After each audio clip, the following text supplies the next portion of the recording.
So today's topic is going to be all hail the influencer. I know a lot of you are really fascinated by influencer marketing, how it's done, what are upcoming trends, how you can become an influencer yourself. So we have a couple of people that I truly admire, not only as teachers, but they are also very powerful influencers in their own right. So they walk the walk every day. So our first guest is going to be Karen Freberg. She is at the University of Louisville. She is also the founder of the Social Media Professors Community, as well as the textbook Social Media for Strategic Communication. She also has a new PR textbook out as well. So you never know, maybe in your next PR classes, you might see some of her books popping up. And then we have Leo Morejon, who is a lecturer at West Virginia University. But when we talk about social media marketing, Leo was on the front end, and I know some of you were on the young side when this happens, which is really odd when you talk about social media marketing. But I highly recommend just go do a Google search for Oreo blackout. And this is one of the most famous social media campaigns out there. It's mentioned a lot in textbooks. And this is how Oreo did marketing during the Super Bowl. How long ago was that, Leo? 2013. Wow, it is hard to believe social media. It's not just a new thing anymore. It's been around for quite a while. And in addition to that, Leo also hosts the Prove It Matters business debate show, which is pretty darn hilarious. 2-minute episodes on talking about these issues and advertising, marketing, teaching these concepts. And essentially it is somebody makes a 2-minute case for why these things matter in business. It's absolutely fantastic. He's also the proud dad of Truth Pug, who is a pet influencer. I'm on mute, sorry. Yeah, that's so cool. Everyone needs to go follow Truth. She is an icon. She's like the Beyonce for pugs. That is exactly how I describe her. She's There more you go. successful than most of us. Oh my word. So the format for today's panel, and Amanda Russell sends her apologies. She had a flight that was changed, so she won't be able to make it tonight, but she is already on board to come and speak with our chapter in spring semester. So it's just, we're putting a touch on the pause button for Amanda. She'll be back with us in the future. So tonight, what we're going to do format wise is Karen's going to do a short presentation about influencer marketing. Leo's got to jump off for like 15 minutes for a business meeting. And when he comes back, then we'll do a short Q&A session with them. And we'll also have time available at the end for our people in the audience. If they would like to ask a question as well, please feel free to put those questions into the chat room, and we'll just go from there. So Karen, have at it. Well, thank you, Dr. Reed. I'm really honored to be here and to share this stage with Leah, who is a rock star. You guys all should follow him and check out his show. He's amazing. So I do have a slide deck, and Dr. Reed has these slides available for you guys. So I'm pretty much an open book. So feel free to, download, use, whatever works. So can everyone see my screen? Yes. Awesome, cool. So as Dr. Reed mentioned, my name is Karen Freberg, and so I don't have the iconic, presence of Truth Pug for my dogs, but these are our family dogs, Ronnie and Rosie, who think they are the world's best dogs. But so they are here in this picture with me. But as Dr. Reed mentioned, I'm at the University of Louisville. I've been there now for 9 years. So I thought I would be it was interesting. Like the other day, I was like, wow, I've only been here for a few years. And I'm like, whoa, wait, 9 years. That's goes by fast. When you get older, things, go faster. But so I teach actually social media and strategic communication courses at U of L. In my free time, I'm also an author, as Dr. Reed mentioned. So I've been writing a lot of textbooks over the last couple of years. But the other thing that I try to do too is stay in touch with the industry. So some of the things that I've done in terms of consulting have been mostly, with some brands related to social media pedagogy, but there have been some cases in which I have been brought on as an influencer or an insider. And so it's been a lot of fun to be part of that. So Cinnabon has been great. They're an awesome company, Facebook, Adobe, Cannes Lions. So that's been a lot of fun. As you guys have probably could tell already, I am an avid coffee drinker. I love coffee. I'm waiting for Starbucks and Dunkin' to wake up and say, yes, Karen, we need to give you a coffee sponsorship. You need to be an influencer. Still working on that. Maybe 2021 will get that for me. And I'm a social media enthusiast. I love social, and influencer marketing is such a big part of what we do in PR and social and marketing across the board. But the other thing that I would like to share too is another known fact. This is probably the most important thing that my students pay attention to. So I talk about my experience. I talk about my background as an author, my education. None of that matters for my students because of my connection with Ryan Reynolds. So Dr. Reed had mentioned, we'll be talking a little bit about how, the importance of influencer marketing, but also how you become an influencer. And so I'm connected with Brian on Twitter. He followed me last year, pretty much had a heart attack, but I survived. But we've been able to interact over the last couple of months related to his work with Aviation Gin and Mint Mobile. So that's been a lot of fun. And he wished me happy birthday a few months ago. So I actually did include this in my promotion package for Louisville to go up for full professor. So I feel like, that would be worthy of that. So, but yeah, this is the thing that my students kind of remember. So I think it's fun. But I think when we were talking about influencer marketing, I know Leo's going to be able to share this a little bit with his insights, and exactly what does it mean to be an influencer? And so a lot of people, and my students are like, oh, it's, going to be a TikTok creator. It's going to be the Kardashians. It's going to be someone else who's very popular on Snapchat. But really, ultimately, an influencer, one, can be anyone that has the essentially influence to motivate someone to take action based on what they said. And brands and social media professionals are paying more and more attention to the industry. And so there's actually been projections where over the next couple of years in 2025 that this is going to be a 25 billion, and I mean billion-dollar industry. So a lot more brands are shifting their traditional marketing and advertising and public relations dollars away from, commercials and ads and shifting it over to, influencer marketing. And so because, they're doing this because of the overall impact that they're looking at, and people, are getting saturated. And you guys might be seeing this as well, saturated with so much information at one given time that you might be overwhelmed, but, you might be like, okay, I'm not going to pay attention to this commercial. I'm not going to pay attention to this ad. But you may listen for someone that you feel like and trust. And so that's kind of where the influencers come into play here, is that they've grown a community, they've grown a following based on that level of correspondence. They have a distinct voice, they have a distinct presence and aesthetic that they present on their channels, and they do it consistently.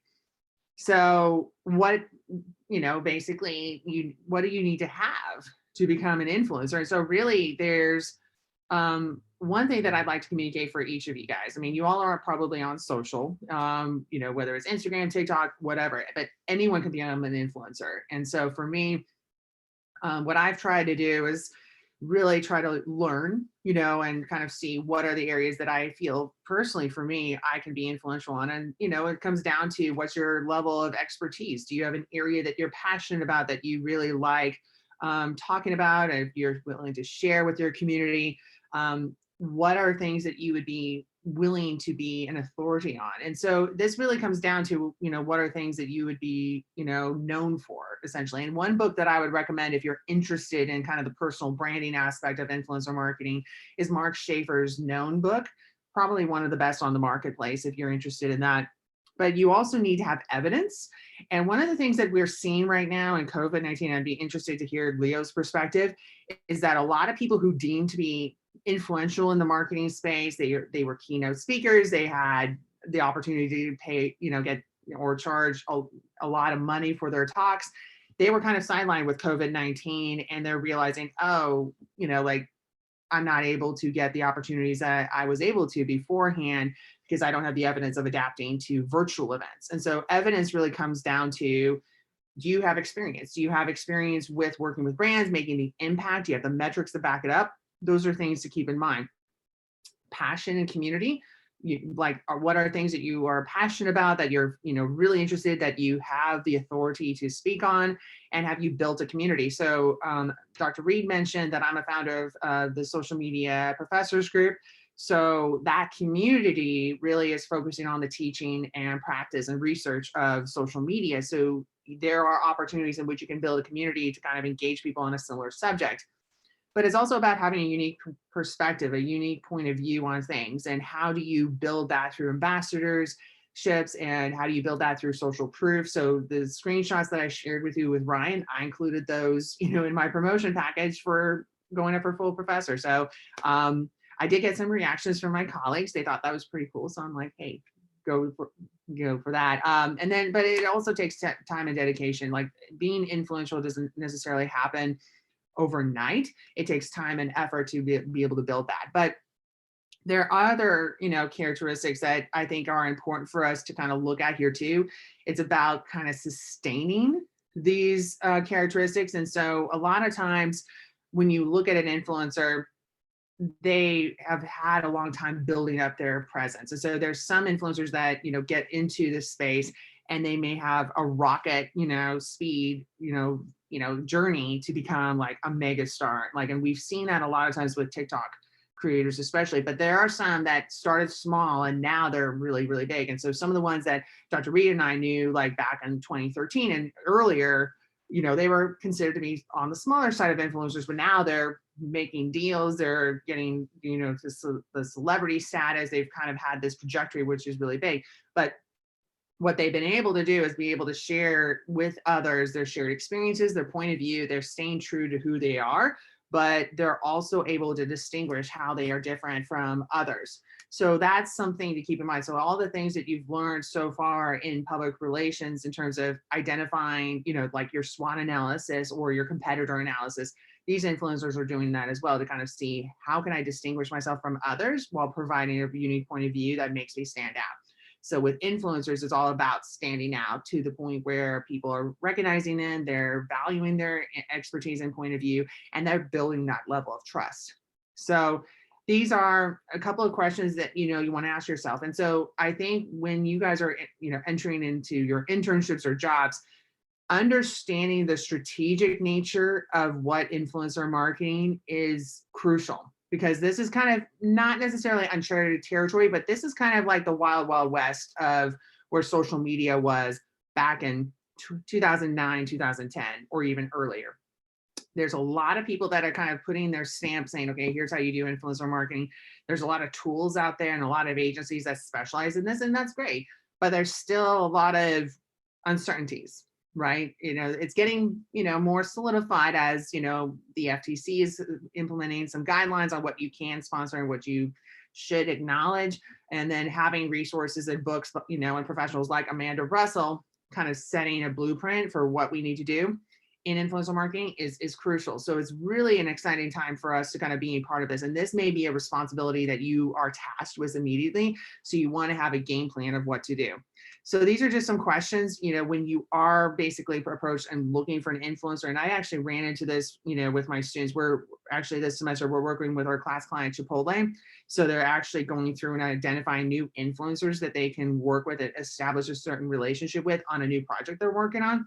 So these are the same questions that we have to kind of look at ourselves, and really is an audit, right? Doing our research about the influencer, who is following the influencer, what's the overall audience, what is their history. And this is important just because you want to make sure that you are proposing an influencer that has not gotten into a crisis, AKA Jake Paul. He's kind of, the classic example of someone who's been in crisis a lot of times, but a lot of brands have dumped them for that. And so when you are looking at the history, you want to identify if there's any early warning signs in partnering with this individual. And so that will be something to keep in mind.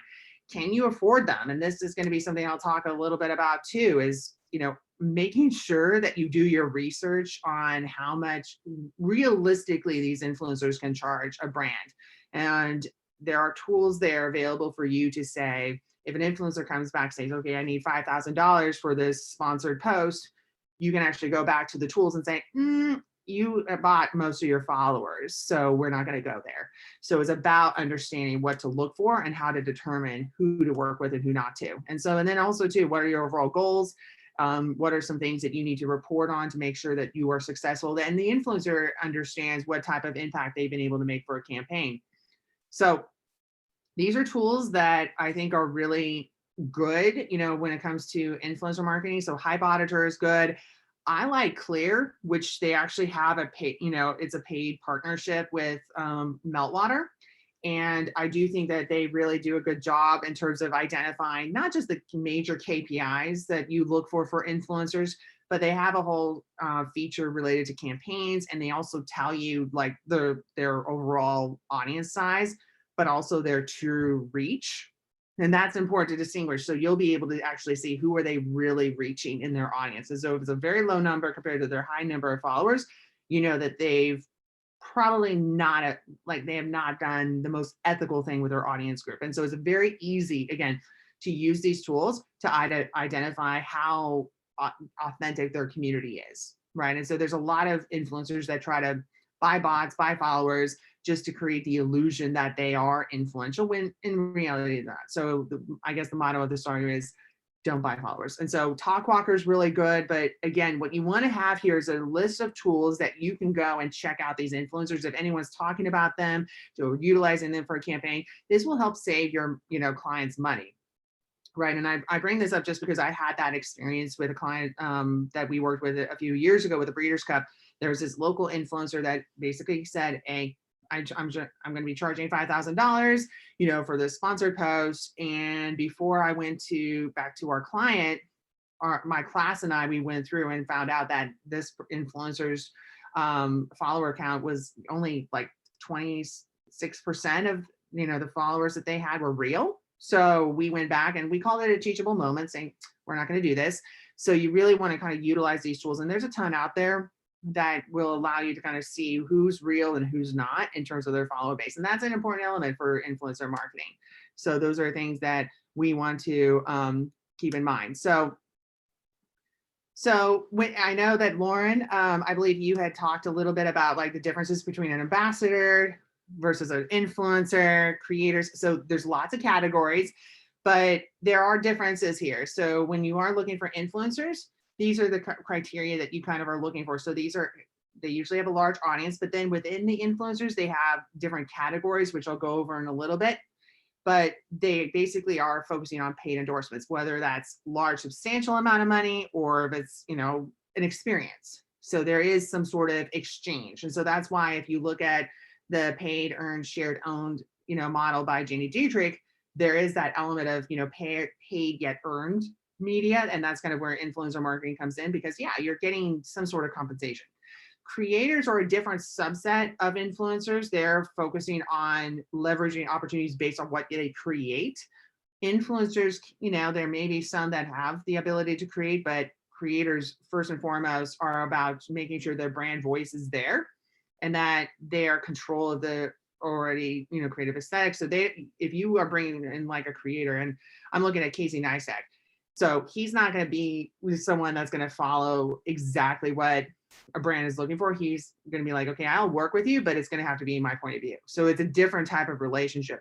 Ambassadors are usually already a company. So I'm actually an Adobe Insider, which is kind of an ambassador program where we already are using the products, but we're brought in to basically get some unique experiences, exclusive access. So ambassadors are kind of more along the lines of already established audience members within your group that are already using your products, where influencers, they should be using your products or believe in your products, but sometimes they're there for the paycheck. Unfortunately, there are some influencers that are there and they have to disclose whether or not they're getting paid for these content. And then of course we have the trolls and haters. You know, there's always people out there that no matter what you do, whatever you say, they have their negativity. And why is this important? Because these individuals may like or dislike the influencers, creators, and ambassadors that you're working with. So you need to be in your analysis of these influencers, you need to think about, okay, is this influencer controversial? Is this influencer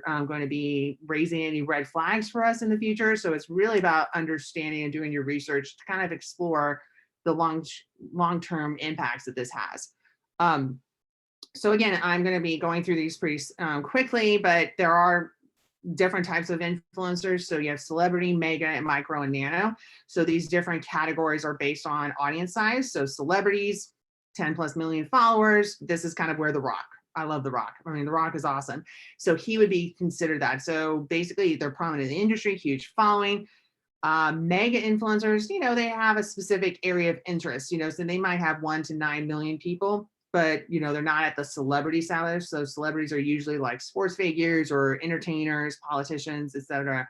But really where we're going to be kind of looking at, you know, is where a lot of brands are kind of focusing on are the micro and nano influencers.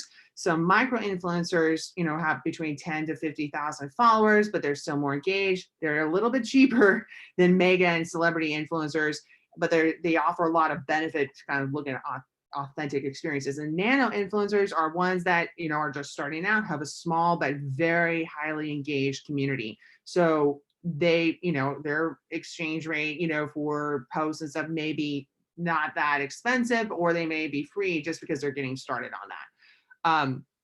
So micro influencers, again, they have a specific specialty. So they really are kind of at the focus area aspect of influencer marketing, and they really kind of focus on either a particular platform. So there's some people that are only on Instagram or TikTok. They focus on specific communities, or they focus on specific brands that they like. So they're very focused, but they have, you know, a specific community and purpose that they have. So that's one thing to keep in mind when you're looking at micro influencers versus celebrity influencers. Now, when we go to nano influencers, they have, you know, the influencers that are like with the food following. But honestly, if you have a nano influencer that has maybe 1,000 followers, but they have 999 people engaging with them on every single post, that exchange rate is huge. So they are really focused on quality versus quantity. So a lot of brands and agencies now are looking to find who is going to be the next big influencer.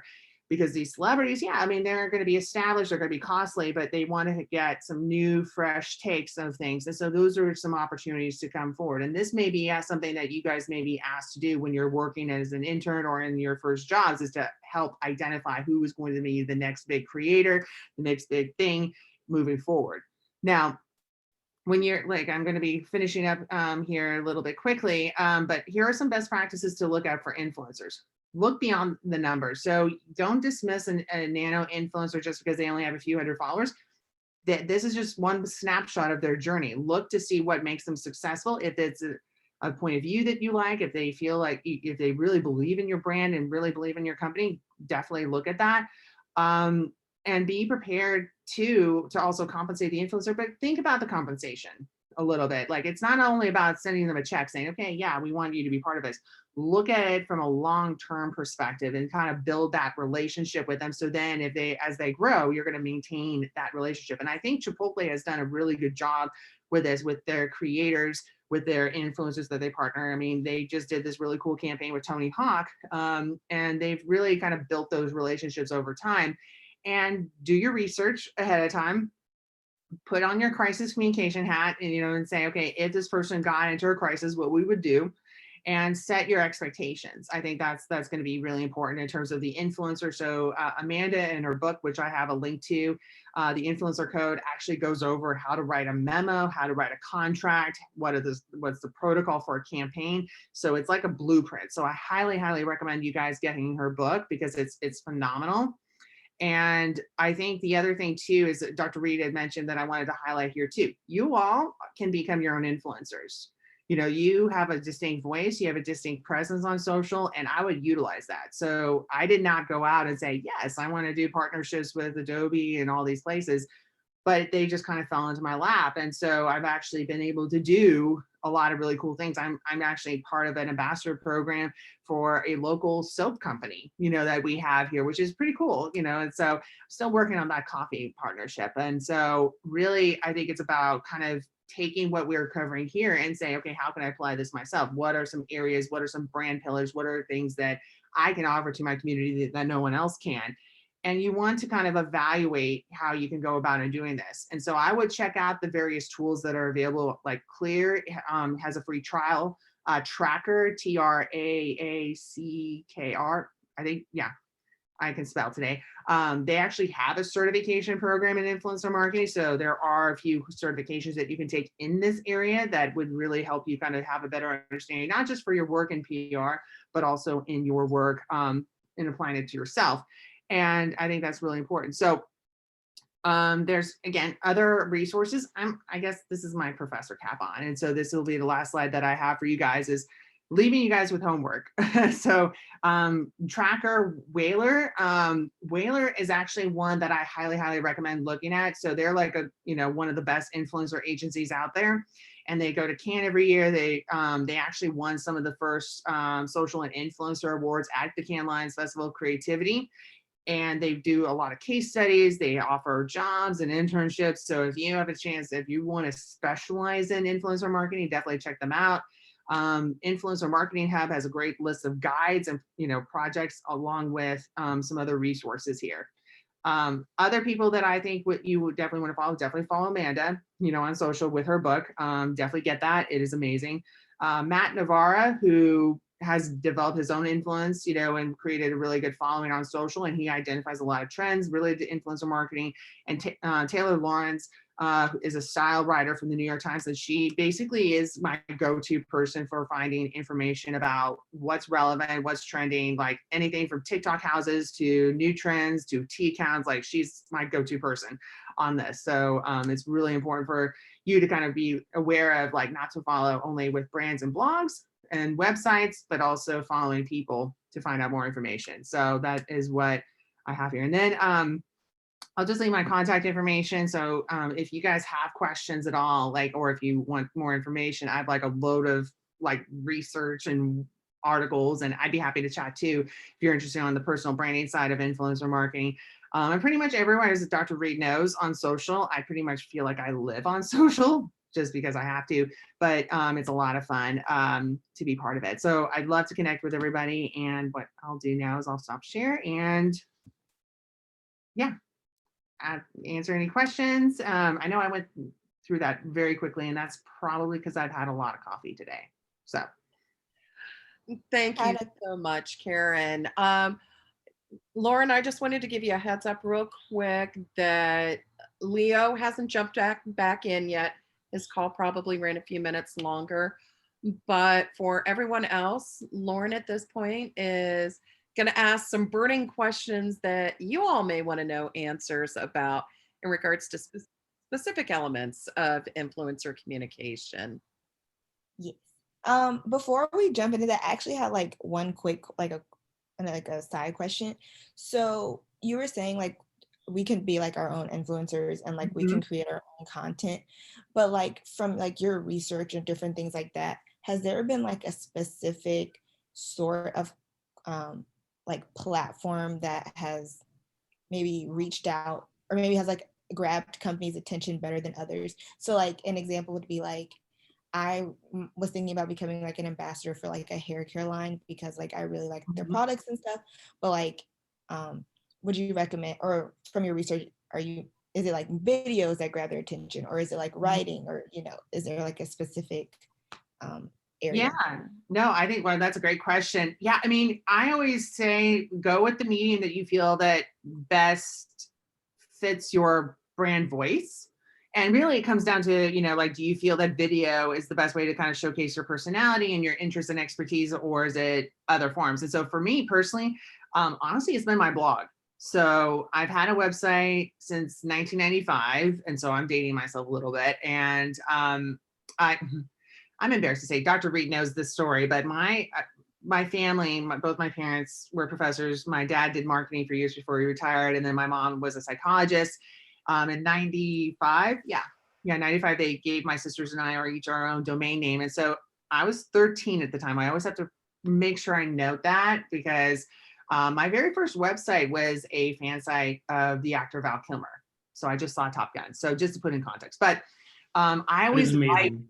yeah, I always liked the writing aspect. And so I always felt writing was kind of like my medium to communicate, and so it was only in the last couple of years where I felt like I was doing more video stuff. So I started blogging, a few years later, after I finished my career in track and field. And that's kind of how I use my website, to kind of promote myself.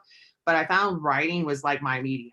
And I actually have gotten a lot more opportunities through my blog than anywhere else. But I've made sure to extend that on my other social media channels. So I shared on LinkedIn, I shared on Twitter, I shared on Facebook. And actually most recently, last month, I wrote a blog post about Emily in Paris. So how many of you guys have seen, Emily in Paris? So it's now going to be season 2. But in that, I had a lot of conversations. I had a lot of issues about this, the show. But, when they had the influencer scene, I actually felt, okay, Emily was actually right. She was talking about being authentic and real and that she actually liked the product and that. So it kind of gave us a window into influencer marketing. But to kind of illustrate the impact of the blog, and I wouldn't discount that. If you feel that you are more comfortable writing your content and your expertise, which for me, I am. I wrote a blog about my thoughts on Emily in Paris. I'm also a contributor to Adweek. So the editor wrote back and said, okay, Karen, would you like to write a piece for us? I'm like, okay. So I wrote a piece, hugely successful. And because I shared it on LinkedIn and other people shared it, I'm now connected with the global head of creativity for Netflix. So ultimately, as you can see, a simple blog post led to this connection. Right. And so who knows? I've told him hey, if you guys need a consultant or if Dr. Rhea and I representing the professors need to kind of put in our 2 cents or students who are studying this, that's allowed us to kind of, again, the content, it's about sharing your perspective and providing value. And people, if you do that over a period of time, the word of mouth will grow. And so it's really about kind of utilizing your platforms to be effective. So if you feel that video is best for you, photos, image, but really you want to be something that you can sustain and that is true and authentic to who you are. Got it. Thank you. That helped a lot. Okay. So Leo is back. So welcome back. And so we are just going to dive into some of the questions real quick. So our first question will be for Leo since you just jumped back in. Awesome. Okay. Karen kind of touched on it a little bit in her presentation about some followers that we should be following, but from your perspective, are there any influencers that us as students should be following and why? That's very interesting. So, this might be a polarizing answer.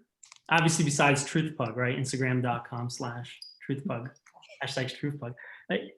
You may find them polarizing. You may like them. You may not like them. There are people that love them, people that absolutely hate them. I will actually suggest Gary Vaynerchuk. I will suggest Gary Vaynerchuk as someone to follow. He is very inspirational. And if anything, he probably considers himself more of an inspirational speaker than anybody else. But he himself has encouraged me when I've posted content that hasn't been doing well, or I've been working on a project that I haven't felt has been taken off. I listen to him. And similar to what Karen was saying, it's like planting seeds for every single piece of content that I create, and something will grow one day. Maybe something will take longer to grow.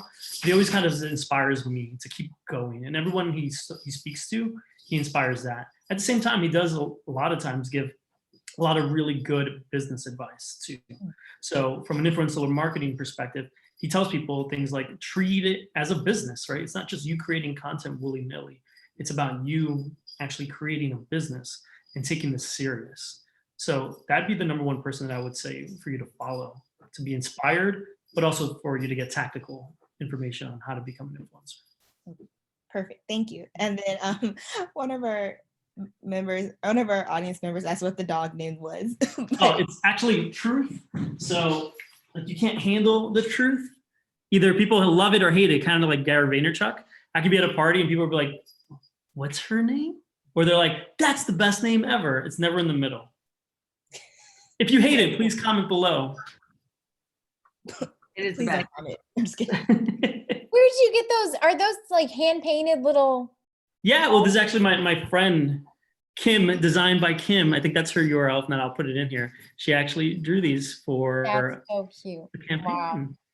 This has just become like a dog because now like Katie's dog is like in the camera. Kaylee's dog is in the camera. This is amazing. Everybody Yeah. just Oh, push actually, it up. speaking of this, so you know who put this together for me? Chewy. So because I was posting about them, and I also bought a lot of pet food from them, they actually sent me this. So it was like an awesome thing. And then I started posting more. Now I have it here, and I'm always going to tell the story. That's so cool. This is Yeah. amazing. I need to get my dog on Instagram and do stuff. Yeah. Okay. Okay, so our second question is we're gonna start off with Karen. So do organizations need large budgets to add influencer marketing into their strategic communications plan? Yeah, I mean, I do think that you're seeing a lot more people definitely, like what has been interesting, especially for large brands, is you actually are seeing more roles and teams being in place. Like Edelman, for example, has a whole influencer marketing team. Like one of my students was able to get a job there after graduation. But you're also seeing big brands like Adobe, they have a head of influencer marketing. And so you are seeing not only having the budgets allocated for influencers to work with them, but also investing in that role internally. So that is definitely a trend that we're going to be able to see. But even small businesses, again, we have a lot of small businesses and restaurants, especially we're a foodie town, tourists, and we do like bourbon out here in Kentucky. So there's been a lot of influencers that, have been able to work with a lot of brands. But again, it comes down to the brands also investing in the tools to be able to identify the influencers to make sure that they are working with people that really are influential versus not pulling a fast one. So we are seeing more resources, not just to allocate for influencers to bring them on board, but also the tools to be able to identify, work with them, and measure the overall impact they have on business objectives. Oh, I think you're on mute. Wow, I should have figured that out. Sorry, y'all. I was gonna say, Leo, do you have anything to add to that question? If you have any comments. Yeah, of course. I think any business of any size could and should jump into influencer marketing, right? Influencer marketing could be as simple as a loyalty card, right? And asking people to go ahead and post for them, even if you're like a hot dog stand in the corner. It just depends on the scale, right? Like the Adobes of the world and the Applegates where I work with the world, we're doing it at a much, much, much bigger scale. But at a small scale, it's just about viral marketing. Hey, if you went in here and bought this coffee, can you just take a picture and post it real quick? If you post this real quick, can you go ahead, or if you post 5 photos in a row, you're gonna get free coffee next time you come in, right? There are ways to start building these relationships and building these influencers, and these people have influence. And especially, let's say you're just a small cafe in some small town, right? Word is gonna get around if they start posting about that. So those are influencers right there. Mm-hmm. Awesome, thank you. So our next question, we're gonna kick it off with Leo again. So like in your experience in your position, what are some ethical or legal issues that influencers should be aware of? So there are legal guidelines that they 100% need to follow. That is based on the US government, and there are different governments around the world that will have their own rules. So first and foremost, that needs to go ahead and be followed. You could find those online. I could even share a link afterwards too here. But first and foremost, every brand that I've ever worked on, and anytime I consult, I want to be and need to be as authentic as possible. People need to know and understand that this is an ad, that this is something that was paid for. This person is not doing it out of the goodness of their hearts. It is an advertisement at the end of the day. That is just fair, ethical, and ultimately will protect your brands. And most people, if they follow an influencer and you're picking the right influencers that are very authentic to themselves and their community, they know they're not working with brands just for the sake of working with brands. So we've had influencers tell us, no, I will not work with you because I don't like your product. And that's actually the influencer that we kind of want, right? In a way, like, let's find the one that would say no to the other brands, but yes to us because they feel authentically connected to us. So therefore, if it's an ad, sure, so what's an ad? They're working with brands that they are connected to and they respect. Does that answer your question? If not, I could talk forever. That answered the Okay. question. Thank you. Karen, if you would like to jump in as well. Yeah, I think what Leah like had this spot on. Like there's certain rules and regulations that all influencers need to follow, and a lot have. I always pick on the Kardashians just because they've always seemed to have broken the rules, like wherever they go. I mean, they really are kind of like the poster child along with DJ Khaled on not disclosing that they've been sponsored. And so it is really important to kind of let people know that you are getting sponsored, and you are getting compensated in something. So all the things that I've done, I always like on my blog post, I'm like, yes, I have been compensated for this, opportunity, et cetera. So I've done some things with Adobe where I've had to disclose that. But I think also too, in the contract, you need to also look at what are the deal breakers, right? Like what are things in which, like if the influencer does that, it's like, we're going to terminate the contract, or what are things that are not acceptable as long as the brand. So you really do want to work with your legal team. And Amanda's book actually has a template that actually goes through all of the things that you need to include in that contract to make sure that you are following the law and that you're protecting yourself and your brand. That you want to make sure that you are working with people that are following, the same guidelines and expectations, but you can't assume that they will follow the guidelines. You have to be very clear and be mindful of what this could mean for the future. And mute, sorry. And there was just one question that popped up in the chat that kind of goes along with this question, and it's from one of the members of our e-board. Her name is Steph, and she asked, how do, as an influencer, like how do you deal with the international, like various international laws when social media is global and followers can live and work anywhere and work with international brands? And Karen, if you want to kick off with that question. Yeah, no, I think that's a really good question, just because I think, with regulations, like if you're working for the EU, for example, they have the privacy laws, right? And that you have to be acknowledging on like how you reach out to people, the privacy issues. So I think it is important to really study, kind of like what digital social laws there are in place, because if you go somewhere, you want to make sure that you are following the laws. And so, yeah, I mean, it's still very tricky waters, because I mean, technically the platforms, if you're on Facebook, Instagram, they're technically here in the US, but if you go overseas, like the laws, like you're technically in that country, and so it's very much still kind of like an ongoing conversation. And so I always joke, as the technology platforms evolve, the law shortly follows after, but technology just seems to change over, very quickly over a period of time, and law has to catch up. But I think it is catching up, and we're probably going to be seeing more like regulations and, statements on how to be proactive and ethical, across the board. So. Thank you. Leah?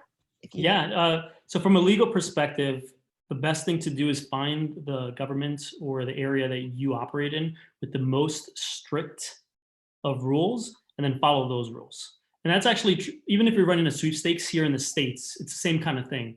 Let's say you say there's a national campaign, it's just a sweepstakes, nothing involving influencer marketing, and you want to follow the right rules, and someone decides to sue you because you didn't, it will automatically default to the state with the strictest rules, this case mostly California, right? So, hey, New Jersey didn't ask you to do XYZ, but so what? In California, they did.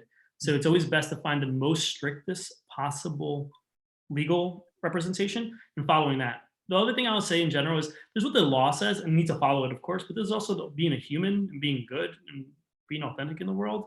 Do that. And if you do that, not always going to be covered by the law. You're going to be in a good place, at least morally, right? So those are like kind of the two things I would say. Perfect. So we have two more questions, and then we're going to go back to our audience Q&A. But starting with Leah, what are some emerging trends that you are into right now in influencer marketing? Oh, okay. So the best thing that I think is happening from an influencer marketing perspective is content creation and using them as tastemakers. So I actually was just in a roundtable earlier today, and they're like, how do I sell in? How do I get companies to do influencer marketing? And I look at their bottom line. Forget about reach. Forget about the interactions, but they're going to be able to create content for you that's going to be less expensive, right? Agencies, photographers are expensive. If you find people that are passionate, have affinity with your brand, they'll create content for you really inexpensively. How many times have you seen influencers creating content that looks just as good as anybody or anything that you've seen in a magazine, TV, so on and so on. It happens daily. So I look at myself as a business person, and I could save money. That's me making money, of course. That's more money I could use to create more content. That's more that I could go ahead and amplify. And people are understanding that they could use influencers as content creators versus an agency or photographer. Nothing against them. They have their place in the world and in budgets. But now we could create content at scale. Also, sometimes, especially now in COVID, it's hard to get crews out into certain places. So if we wanted to go ahead, meet Karen somewhere and have a coffee shoot, that's impossible. But maybe we could have an influencer join her and do something. And let's use them as a production. Forget about all the rest. All the rest is like a cherry on top. That's a big trend. Karen? Well, yeah, I think one of the cool things about trends is like, I'm going to take a slightly different approach, but it's like kind of looking at the personal opportunities that you can have as an influencer. The fact that you can connect with anybody on social. And I saw Kaylee mentioned, she had questions about becoming a travel influencer. And the thing is, all of these brands, all of these, companies are on social. All of these professionals who are working in social, kind of looking for the next influencer to work with, they're there that you can kind of establish relationships. So my advice to Kaylee is go on marketing Twitter. Like that is the best community. And I guarantee you that all of the people from Delta are on that. And so I'm actually friends with them. And, like you want to be able to build the relationships. And so those relationships could ultimately turn into opportunities. And so I've been able to get some professional opportunities because of that community by talking to people. I'm like, wow, you're doing, social for Delta. Like I'm actually flying them. This is really cool. And so they are able to say, well, like you work on social, so so they're able to, like, if you're able to build a relationship with the people behind the screen, and they may see, oh wow, like, Lauren is a great influencer, in this space, like we want to work with together. And so it's about community building. I think it's really exciting that a lot of brands are kind of, yeah, they're going after the mega influencers, they're going after celebrities like everyone, but they're also looking at who are individuals who are passionate that really do have a unique voice. And so like, if you're able to kind of build your personal brand, you're able to utilize these touch points. And so like marketing Twitter, you just search for it and they're some of the best people. And honestly, with you guys being so close to Atlanta, like, I mean, that would be an awesome connection to have. And some of them, went to the other school in Georgia, UGA, but I know that you guys are the school to focus on, so. Perfect. Okay, so I'm gonna save one of our questions till the very end, just because kind of to leave it off. But one of our members, Dominique, had a question, and her question was, how do you take advantage of Instagram Lives? And Karen, if you want to start with that.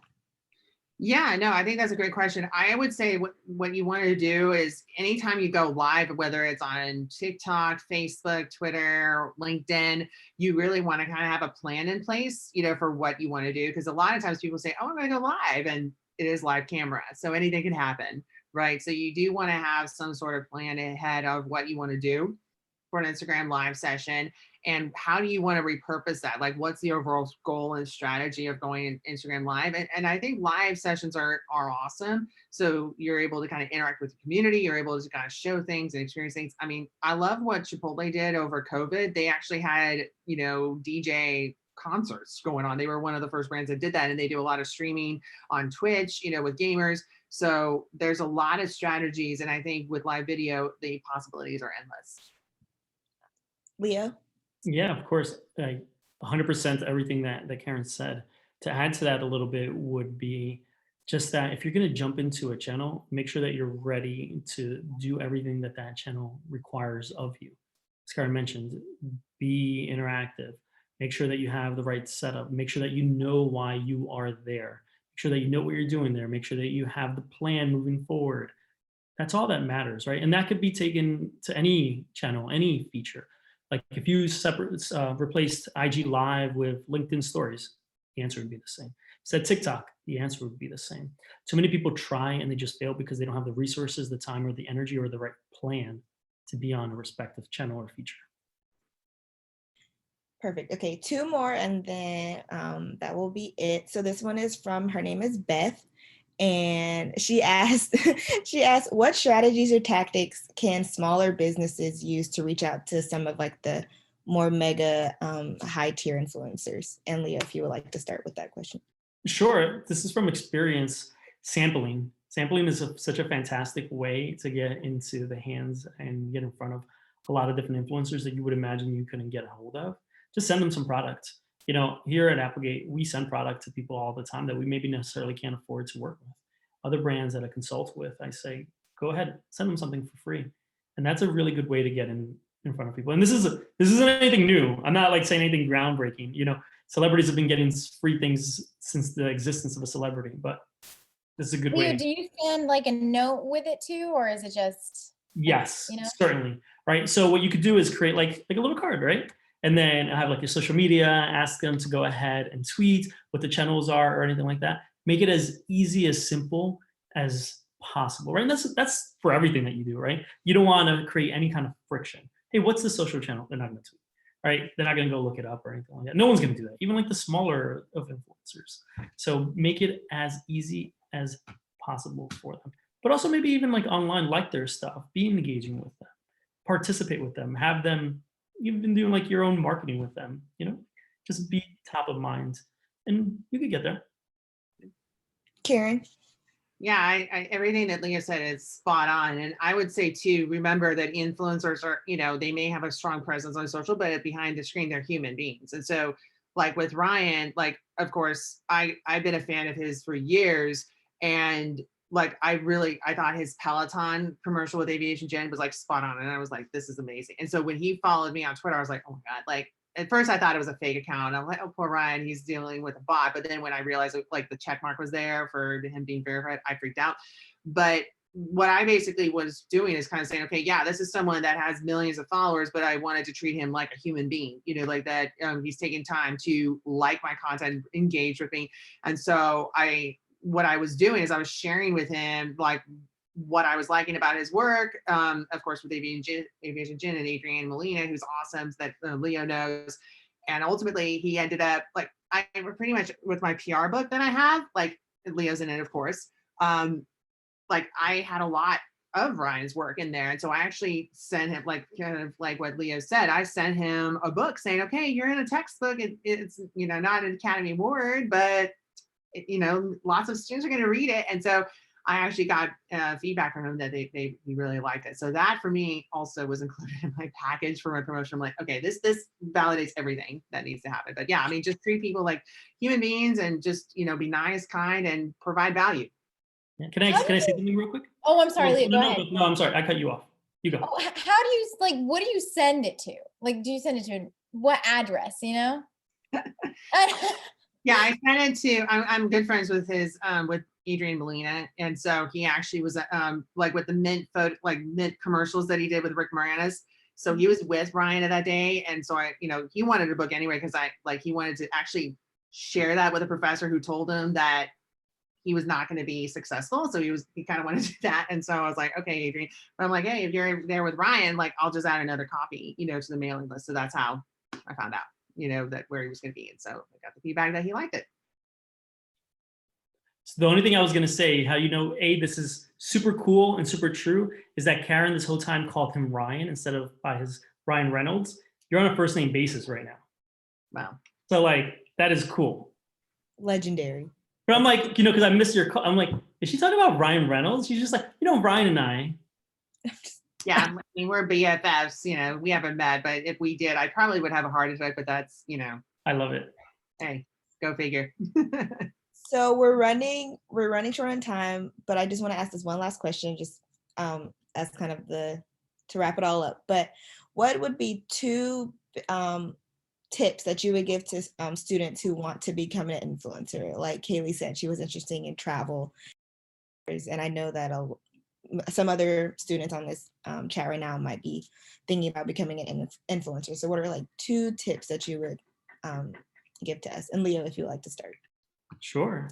So 2 tips. One is what I mentioned earlier before, treat it as a business. Make sure that you are treating this 100% like a business.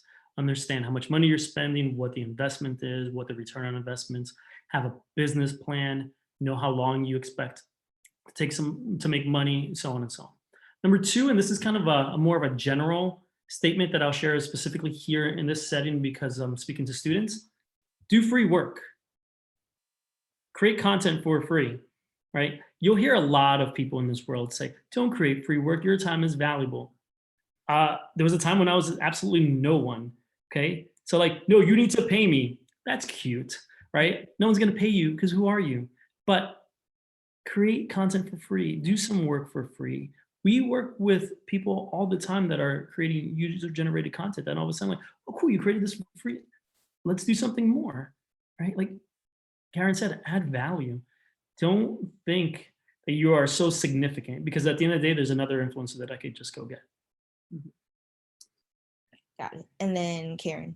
Yeah, and exactly. I mean, Leo had such great points about adding value, you know, like to, you know, getting the experience. I think that's really important. So my tips is one, everything you guys do for your clients, you know, like for influencer marketing, do for yourself. Like really kind of put the spotlight on yourself saying, okay, how do I distinguish myself? What's my brand values? Like, do I have a media kit? Do I have a website? Am I doing everything that is possible to kind of brand myself? And as Leo said, be like a business. Because I think, you know, brands are not going to fall from the sky and say, oh, I want to do, you know, work with you as this influencer. You have to be your best spokesperson and your marketer, your, you know, accountant, your finance, you know, and legal, like you have to kind of embrace that as, you know, your own best client. So really take that to heart. And I think the second one is take initiative. What I mean by that is if there are brands that you want to work with, if you're passionate about, if you're motivated to work with, go after them. Like, so some of the companies that I've been a partner with, like Cannes Lions, like, yeah, I mean, I wanted to be able to work with them and it's, you know, they're not mind readers. So if you are passionate about certain subjects and you build that following and you really are able to provide that value, they will come. And it just takes time. And just when you are kind of reaching out to people, realize it's not going to happen overnight. You may have some, you know, like opportunities that may fall under, or as Leo said, there may be things you have to do for free. Like I did that too. There were a lot of things that I'm like, yeah, they're not going to pay me until like they see that results, you know, like they say, oh, you do have a following, you do have an impact, and it just kind of snowballs from there. So you just need a couple of things to add that experience, and then it goes and grows and grows and grows. So again, it's taking me forever to get a coffee sponsorship, but that is a goal that will happen. I don't know when, but that is, you know, I need, you know, I've actually know someone who works at Starbucks. I'm like, okay, people, like, let's do this, you know, let's make 2020 an awesome year, but still hasn't happened. So I'm still chasing that dream. It's going to happen. We'll manifest it for you. Yes. I like it. Yes. Put it out into the universe. Yes. Put it out to the universe. Get Karen Dunkin' Donuts, Starbucks. Yes. That is the goal.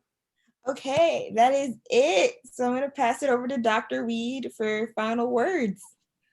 Fantastic. Karen, Leo, thank you so much.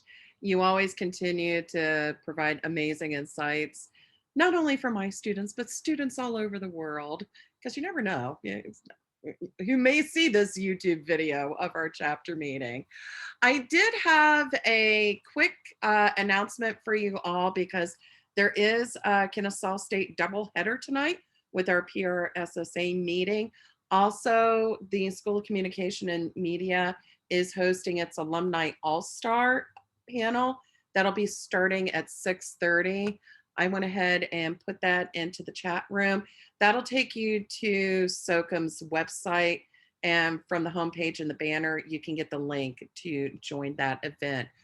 But Karen, Leo, everybody else who happens to be in the chat room right now, we always like to get a picture with our guest speakers. So if you wouldn't mind just turning your cameras on for just a minute, just so we can get a couple of pictures, that would be fantastic.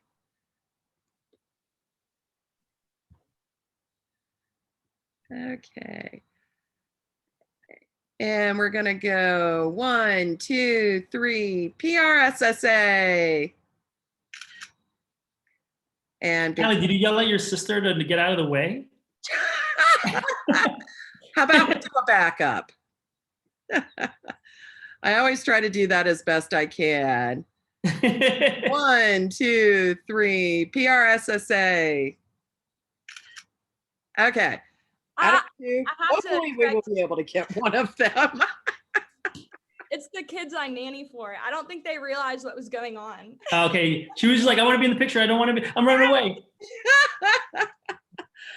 All right, that is all we have for this evening, but please, if you're interested in applying for PR director or one of our committee positions, please check out that link towards the top of the chat, and we'll also be sending out an additional reminder email about that.